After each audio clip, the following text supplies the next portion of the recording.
आज यहाँ पे हम देखने वाले हैं हमारी यूनिट 10 जो यहाँ पे रहेगी हार्मोन्स एंड हार्मोन एंटागोनिस्ट। तो देखिए हमारा जो सब्जेक्ट यहाँ चल रहा है ये हमारा फार्माकोलॉजी है जो कि डी फार्मा सेकेंडरी का है और इसके अंदर जो हमारी यूनिट 9 है तो यहाँ तक का सिलेबस हम पहले ही कंप्लीट कर चुके हैं। तो देखिए जितने भी हमारे वीडियो लेक्चर रहेंगे यहाँ तक के वो आपको मिल जाएंगे चैनल की प्लेलिस्ट में। साथ ही में यहाँ तक के जो हमारे नोट्स हैं जो इंग्लिश में और साथ में हिंदी प्लस इंग्लिश में दोनों ही लैंग्वेजेस में आपको मिल जाएंगे हमारी वेबसाइट पे। तो हमारी वेबसाइट है easyfarms.com, आप सीधा गूगल पे सर्च कर सकते हैं। साथ ही में आपको डिस्क्रिप्शन बॉक्स में इसकी लिंक भी मिल जाएगी, तो आप इजीली वहाँ पे ज्वाइन हो सकते हो और नोट्स वहाँ पे डाउनलोड कर सकते हैं। तो आज यहाँ पे हम स्टार्ट करें आपकी यूनिट 10 जो यहाँ पे रहने वाली है हार्मोन्स एंड हार्मोन एंटागोनिस्ट। अब देखिए इस यूनिट के अंदर बेसिकली हम देखेंगे हमारे हार्मोन्स क्या होते हैं, साथ ही में हार्मोन एंटागोनिस्ट हमारे क्या होते हैं। और देखिए ये जितने भी हमारे यहाँ पे हार्मोन है साथ ही में हार्मोन एंटागोनिस्ट हैं, इसके अंदर कौन कौन से पॉइंट हमें यहाँ पे स्टडी करने जो आपके सिलेबस में दिए हुए हैं। तो फर्स्ट हम देखेंगे फिजियोलॉजिकल रोल, सेकंड हम देखेंगे यहाँ पे पैथोलॉजिकल रोल, थर्ड यहाँ पे हम देखेंगे क्लिनिकल यूजेस।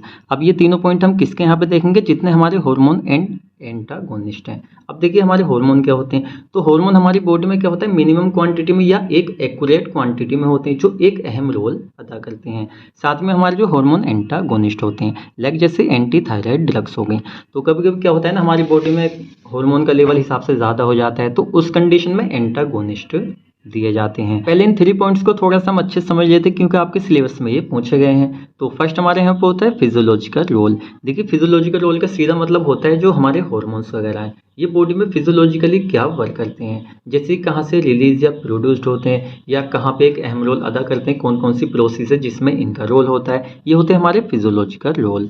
सेकंड हमारे यहाँ पे होते हैं पैथोलॉजिकल रोल। देखिए पैथोलॉजिकल रोल का सीधा मतलब होता है जब किसी हार्मोन का जो लेवल है बॉडी में ज़्यादा हो रहा है या कम हो रहा है तो उस कंडीशन में कौन सी बीमारी हमें हो रही है, तो ये हमारा होता है। साथ में क्लिनिकल यूजेस, मतलब कि इन हार्मोन का या एंटागोनिस्ट का कहाँ कहाँ पे हम क्लिनिकली यूज़ कर सकते हैं किसी डिसीज वगैरह को ट्रीट करने के लिए, तो वो होते हैं हमारे यहाँ पे क्लिनिकल यूजेस। तो आई थिंक ये 3 पॉइंट आपको अच्छे से समझ में आए होंगे। अब चलिए यहाँ पे डिस्कस कर लेते हैं हमारे हार्मोन्स। चलिए फर्स्ट यहाँ पे हम देख लेते हैं थायराइड हार्मोन। अब देखिए थायराइड हार्मोन हमारे क्या होते हैं ये हमने पहले भी डिस्कस किया हुआ है। तो कहाँ पे हमने देखा था, सब्जेक्ट है हमारा फार्माकोथेराप्यूटिक, वहाँ पे हमने डिसीज डिस्कस की थी हाइपरथायरॉयडिज्म और साथ ही में हाइपोथायरॉयडिज्म। तो वहाँ पे हमने डिटेल में देखा था एक तरह से थायराइड हार्मोन हमारा क्या होता है। तो वो लेक्चर आपने पहले देखा हुआ है तो ये इजिली आपको समझ में आ जाएगा। जिसके आप देख सकते हैं जैसे हमारा गला होता है तो इसके जो फ्रंट साइड पे क्या होता है थायराइड ग्लैंड होती है। तो इससे जितने भी हार्मोन मतलब एनी हार्मोन जो इससे रिलीज होते हैं या प्रोड्यूस होते हैं उसी को यहाँ पर हम कहते हैं थायराइड हार्मोन। जैसे कि यहाँ पे हमने लिखा भी हुआ है thyroid hormones are any hormone produce and release by the thyroid gland. तो सीधा कहने का मतलब है जो भी हार्मोन मतलब एनी हार्मोन्स जो एक तरह से रिलीज हो रहा है या प्रोड्यूस हो रहा है किससे, थायराइड ग्लैंड से, वो हमारे यहाँ पे थायराइड हार्मोन होता है। अब देखिए रिलीज होने का यहाँ पे मतलब है कि अगर हिसाब से ज़्यादा रिलीज हो रहा है तो भी दिक्कत है, कम हो रहा है तो भी दिक्कत है। तो ज़्यादा हो रहा है तो हाइपरथायरॉयडिज्म हो जाएगा, कम हो रहा है तो यहाँ पे हाइपोथायरॉयडिज्म हो जाएगा। अभी हमने फार्माकोथेराप्यूटिक में आपको बताया हुआ है तो यहाँ पे इसको डिटेल में हम नहीं देखेंगे। अब ये जो हमारे यहाँ पे थायराइड हार्मोन रिलीज होते हैं ये हमारे 2 टाइप के होते हैं। तो नेमली मतलब नाम के हिसाब से हम इनको देखें तो ट्राई आयोडोथायरोनिन जिसको शॉर्ट फॉर्म में हम T3 कहते हैं, साथ में यहाँ पे थायरोक्सिन जिसको हम कहते हैं T4। तो T3 और T4 ये आपसे मल्टीपल क्वेश्चन में पूछा जा सकता है, T3 और T4 दे देगा और पूछेगा ये क्या है, तो आपको सीधा वहाँ पे आंसर देना है थायराइड हार्मोन से।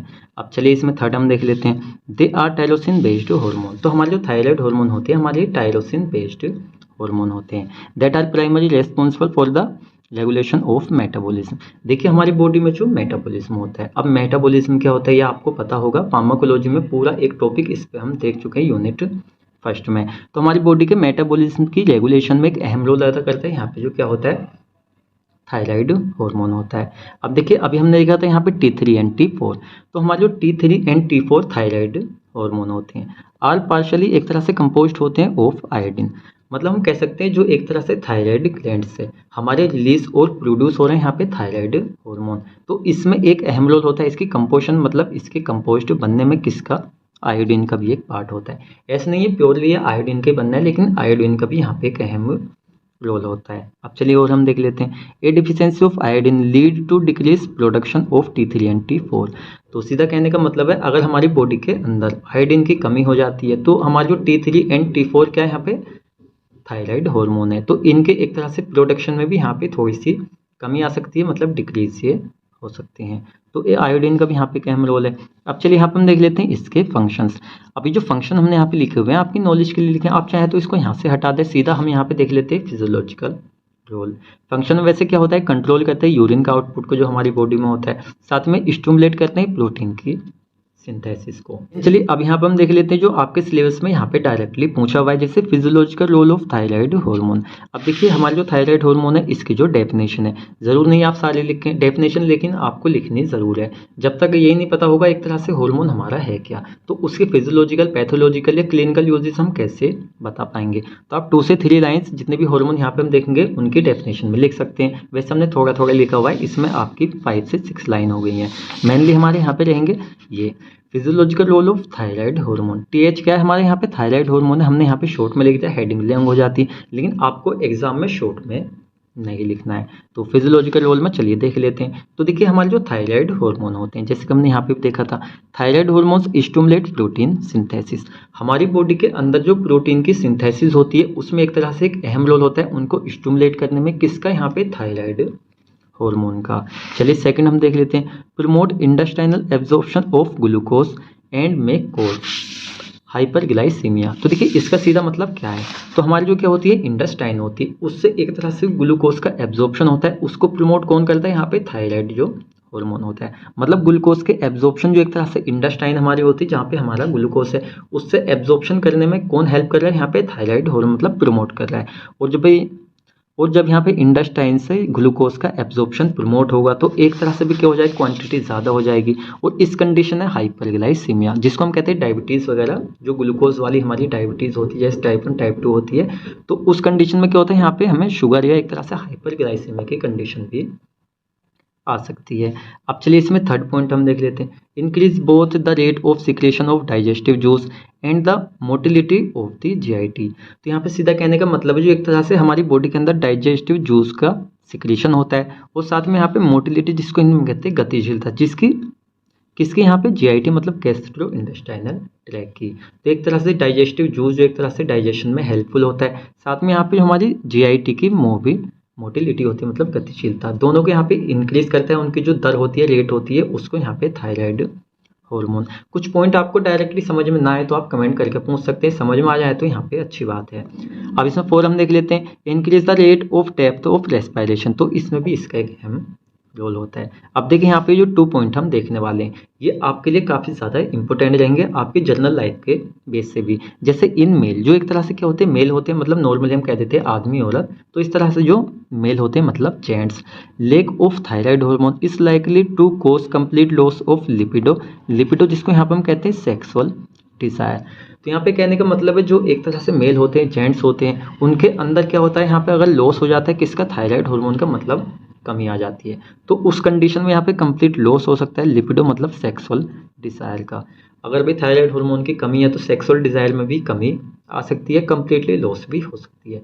अब देखिए ये डिपेंड करता है हमारी जो थायराइड ग्लैंड होती है वो कितनी क्वांटिटी में उसको रिलीज कर रही है। थायराइड हार्मोन भाई कम होता है तो एक तरह से क्या होता है, उसको मतलब बढ़ा दिया जाता है दवाइयों वगैरह का यूज़ करके।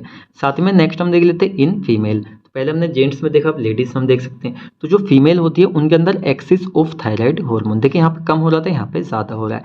अगर फीमेल के अंदर हिसाब से ज़्यादा यहाँ पे थायराइड हार्मोन हो जाता है तो कोज कर सकते हैं यहाँ पे मोनेरिया और साथ में यहाँ पे पॉलीमोनेरिया। अब इसका मतलब क्या होता है, which means excessive and frequent menstrual bleeding, मतलब कि फीमेल के अंदर जो एक तरह से क्या होता है यहाँ पे मासिक धर्म जिसको हम कहते हैं हिंदी में, साथ में यहाँ पे मेंस्ट्रुअल ब्लीडिंग हिसाब से ज़्यादा हो सकती है जब एक तरह से मासिक धर्म मतलब मेंस्ट्रुअल साइकिल। अब ये आप जानते होंगे, इसको डिटेल में बताने की जरूरत नहीं है। इसमें 7 पॉइंट हम देख लेते हैं, लेक ऑफ थायराइड हार्मोन मतलब थायराइड हार्मोन की कमी होने से मे कॉज इरेगुलर पीरियड। जो एक तरह से फीमेल होती है उनमें मतलब इरेगुलर, एक तो होता है टाइम के हिसाब से कि हाँ भाई इस महीने के डेट वगैरह को होते हैं या इस तरह से होते हैं, मतलब इरेगुलर, वो फीमेल में एक इरेगुलर हो जाएगा, मतलब रेगुलर वाला वहाँ पे नहीं रहेगा, वो बिगड़ जाएगा। उस कंडीशन में भाई जब पीरियड हिसाब से ज़्यादा होंगे तो ब्लीडिंग भी वहाँ पे ज़्यादा होगी। 8 हम देख लेते हैं ग्रोथ में एक तरह से क्या रोल होता है किसका, थायराइड हार्मोन का। तो thyroid hormone are essential for normal growth of childrens and young animals. अब देखिए ग्रोथ से आप इस तरह समझिए, जैसे हमारे जो थायराइड हार्मोन होते हैं ये एक तरह से प्रोटीन के सिंथेसिस में एक अहम रोल अदा करते हैं, और जब प्रोटीन हमारी बॉडी में अच्छी क्वांटिटी में होगा तो एक तरह से जो नॉर्मल ग्रोथ है, अब देखिए वो बच्चों की हो, यंग पीपल्स की हो, एनिमल्स की हो, सबकी भाई ग्रोथ में प्रोटीन तो एक एसेंशियल है। तो ग्रोथ के लिए एक तरह से एक ये एसेंशियल हमारा होता है, बच्चों के लिए भी उस तरह से, यंग एनिमल या यंग चिल्ड्रंस के लिए भी। अब यहाँ पे हम देख लेते हैं pathological role of thyroid hormone. देखिए हमारे जो थायराइड हार्मोन होते हैं इसके पैथोलॉजिकल रोल इस चीज़ पर डिपेंड करते हैं कि हमारे जो हार्मोन है कितनी क्वांटिटी में हमारी बॉडी के अंदर प्रेजेंट है, मतलब किस लेवल में। जैसे high level of thyroid hormone indicate hyperthyroidism. देखिए हाइपरथायरॉयडिज्म क्या होता है, एक बीमारी होती है जिसको फार्माकोथेराप्यूटिक में हमने डिटेल में डिस्कस किया था। आप ऐसे समझिए हाइपरथायरॉयडिज्म एक ऐसी बीमारी होती है जिसमें जो एक तरह से लेवल होता है थायराइड हार्मोन का वो यहाँ पे ज़्यादा हो जाता है, जैसे हमने लिखा हुआ है हाई लेवल। अब किस तरह के सिम्टम्स इसमें नजर आते हैं जब ये हो जाता है, जैसे फीलिंग टायर्डनेस, क्या होता है अभी थकान से महसूस होती है, साथ ही में यहाँ पे हाई ब्लड कोलेस्ट्रॉल हो जाता है, और यहाँ पे क्या होता है कॉन्स्टिपेशन जिसको हम कहते हैं कब्ज की दिक्कत हो जाती है, वेट लॉस, जो एक तरह से वजन है वो भी यहाँ पे कम होने लगता है। साथ में देखिए इसके अपोजिट जैसे कि हमने आपको कहा, देखिए पैथोलॉजिकल रोल, अब यहाँ पे थायराइड हार्मोन हम देख रहे हैं या इससे अलग जितने भी हमारे हार्मोन होंगे तो एक तरह से जो क्वांटिटी है उस पर वो डिपेंड यहाँ पे करेंगे। जैसे low level of thyroid hormone indicate hypothyroidism. देखिए हाई लेवल हो रहा है तो हाइपरथायरॉयडिज्म हो रहा है, लो लेवल हो रहा है तो यहाँ पे हाइपोथायरॉयडिज्म हो रहा है। तो ये एक ऐसी कंडीशन होती है जिसमें हार्मोन जो एक जिसमें हमारा जो थायराइड हार्मोन होता है उसका लेवल कम हो जाता है। इसमें क्या सिम्टम्स नजर आते हैं, जैसे स्वेलिंग इन थायराइड ग्लैंड, जो हमारी थायराइड ग्लैंड होती है इसमें स्वेलिंग मतलब सूजन आ जाती है, साथ में डायरिया जिसको हम कहते हैं दस्त वगैरह ये कंडीशन हो जाती है, वेट गेन। अब देखिए एक तरह से जो हमारा हाइपर थायरॉयडिज्म है उसमें वेट हमारा क्या होता है लॉस होने लगता है, और कम होने पे एक तरह से यहाँ पे गेन होने लगता है, तो दोनों एक तरह से एक दूसरे के अपोजिट हैं। साथ में स्लीप प्रॉब्लम, सोने में भी दिक्कत एक तरह से आ सकती है। तो ये हो गया हमारे यहाँ पे पैथोलॉजिकल रोल। अब चलिए यहाँ पे लास्ट में हम देख लेते हैं क्लिनिकल यूजेस इन थायराइड कैंसर। तो थायराइड कैंसर में इसका यूज़ किया जा सकता है। साथ में हाइपोथायरॉयडिज्म, जब हमारी बॉडी में एक तरह से थायराइड हार्मोन का लेवल कम हो रहा है तो उस कंडीशन में हम इसको दे सकते हैं जिससे लेवल हमारा नॉर्मल हो जाए। साथ में यहाँ पे हाइपोथायराइड कोमा में यूज़ कर सकते हैं, और यहाँ पे क्रिएटिनिन मतलब कि एक तरह से बोनापन, क्या होता है ना कुछ लोगों में थायराइड हार्मोन की कमी होने से बोनापन, उनकी जो हाइट है वो एक तरह से जो नॉर्मल ग्रोथ होनी चाहिए वो नहीं हो पाती है, उस कंडीशन में क्या होता है यहाँ पे थायराइड हार्मोन का यूज़ किया जाता है। तो आई थिंक आपको थायराइड हार्मोन जो होता है ये अच्छी तरीके से समझ में आया होगा। अब इसमें सेकंड हम देख लेते हैं एंटी थायराइड ड्रग्स। अब देखिए आपका जो यहाँ पे सिलेबस है तो फर्स्ट हम देख लेते हैं यहाँ पे हार्मोन जो हमारा हो गया थायराइड हार्मोन। सेकंड हमारे यहाँ पे एंटागोनिस्ट आप देख रहे हैं ना, हार्मोन एंटागोनिस्ट, तो इसमें एग्जांपल है हमारा एंटी थायराइड ड्रग्स का। अब हार्मोन तो हमारी बॉडी के अंदर रिलीज होते हैं, प्रोड्यूस मतलब बनते वगैरह हैं, लेकिन हमारी जो ड्रग्स हैं ये हमारी बॉडी में नहीं बनती हैं, ये हमारी जो फार्मास्यूटिकल इंडस्ट्रीज वगैरह होती है वहाँ पे बनती हैं, जो बाहर से बॉडी के अंदर हम लेते हैं। तो इनके जो फिजियोलॉजिकल और साथ ही में पैथोलॉजिकल रोल होंगे, डायरेक्टली हेडिंग वाइज आपको नहीं मिलेंगे, लेकिन इसका मतलब ये नहीं है आपके मार्क्स कट जाएंगे, आप सेम लिखाइए इतना ही आपको मार्क्स वहाँ पे मिलेंगे। तो जैसे कि यहाँ पर हम देख सकते हैं एंटी, देखिए एंटी वर्ड का सीधा मतलब होता है अपोज, तो हमारा जो थायराइड हार्मोन है उसके अपोजिट यहाँ पे वर्क करेंगे जितनी भी हमारी एंटी थायराइड ड्रग्स होंगी। जैसे कि इसकी डेफिनेशन हम देख लेते हैं, anti thyroid drugs are the hormone antagonist. हमारी जो क्या होती है एंटी थायराइड ड्रग्स होती है हमारी हार्मोन एंटागोनिस्ट होती हैं, that act on thyroid hormone. देखिए एक तरह से हमारी क्या करती हैं थायराइड हार्मोन के ऊपर एक्ट करती हैं, और ये प्रिवेंट करती हैं सिक्रेशन। आप सीधा नॉर्मल तरीके से इसको समझिए, जैसे हमारे जो एंटी थायराइड ड्रग्स होंगी ये सीधा हमारी थायराइड ग्लैंड पे वर्क करेंगी, और जो एक तरह से सिक्रेशन हो रहा है मतलब रिलीज हो रहा है थायराइड हार्मोन उसको यहाँ पे प्रिवेंट करेंगी, रोकेंगी। तो एक तरह से उसके एंटी ये वर्क करेंगी। और नॉर्मली इनको कब लिया जाता है, जब एक तरह से हमारी बॉडी में हाइपर थायरॉयडिज्म हो जाता है, मतलब थायराइड हार्मोन की क्वांटिटी लेवल ज़्यादा हो जाता है, उस कंडीशन में उसको नॉर्मल करने में दिया जाता है। जैसे इसके एग्जांपल हम देखें तो हमारे कुछ ड्रग्स हैं, जैसे मेथिमाजोल हो गया, कार्बिमाजोल हो गया, और यहाँ पे प्रोपाइल थायोयूरेसिल हो गया। तो ये हमारी कुछ यहाँ पे ड्रग्स हो जाती हैं। अब जैसे इसमें चलिए फर्स्ट हम यहाँ पे हम देख लेते हैं प्रोपाइल थायोयूरेसिल, मतलब कि ये जो ड्रग है किस तरह से बॉडी में अपना रोल देती है। अब देखिए यहाँ पे फिजियोलॉजिकल रोल आप चाहें तो यहाँ पे लिख सकते हैं, लेकिन आप इस तरह से लिखेंगे तो ये सही रहेगा, आप इसको एज ए फिजियोलॉजिकल रोल यहाँ पे समझें। जैसे it reduce the amount of thyroid hormone produce by the thyroid gland, तो सीधा हमने आपको बता दिया हमारी जो थायराइड ग्लैंड होती है उस पर डायरेक्टली वर्क करती हैं और जो एक तरह से सिक्रेशन प्रोडक्शन होता है थायराइड हार्मोन का उसको यहाँ पे ये क्या करती हैं, रिड्यूस करती है, जैसे यहाँ पे लिखा हुआ है।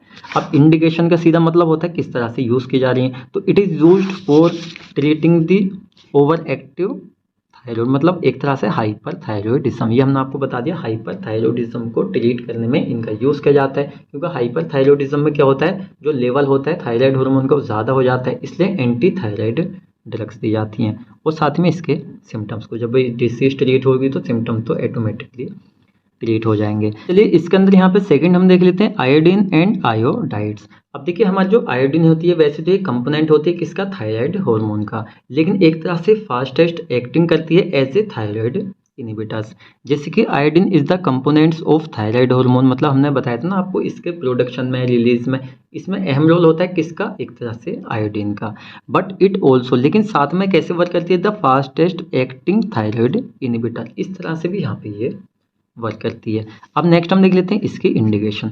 देखिए एक तरह से फिजियोलॉजिकल पैथोलॉजिकल रोल हमारे, जैसे हमारी ड्रग ये हमने देखा ये हो गया, साथ में जो क्लिनिकल यूज से ये हमारी इसकी इंडिकेशन हो गई। इंडिकेशन को हिंदी में कहते हैं उपयोगी, एक तरह से हम कह सकते हैं इसके यूज, जैसे कि they are used in thyroid surgery, तो थायराइड सर्जरी में यूज़ किया जाता है किसका, एंटी थायराइड ड्रग्स का। साथ में इनका एज ए एक्सपेक्टोरेंट भी यूज़ किया जाता है, जब हमारे गले में कफ वगैरह हो जाता है उस कंडीशन में, और एज ए एंटीसेप्टिक भी इसका यूज़ किया जाता है फॉर टॉपिकल यूज़, मतलब कि हमारी जो स्किन वगैरह है उस पर हम इसका यूज़ कर सकते हैं। लेक्चर यहीं पे कंप्लीट होता है। अब आपको वीडियो लेक्चर कैसा लगा आप हमें कमेंट करके बताएं, साथ में वीडियो को लाइक करें और चैनल को सब्सक्राइब भी करें। तो मिलते हैं जल्दी ही आपसे नेक्स्ट वीडियो लेक्चर में।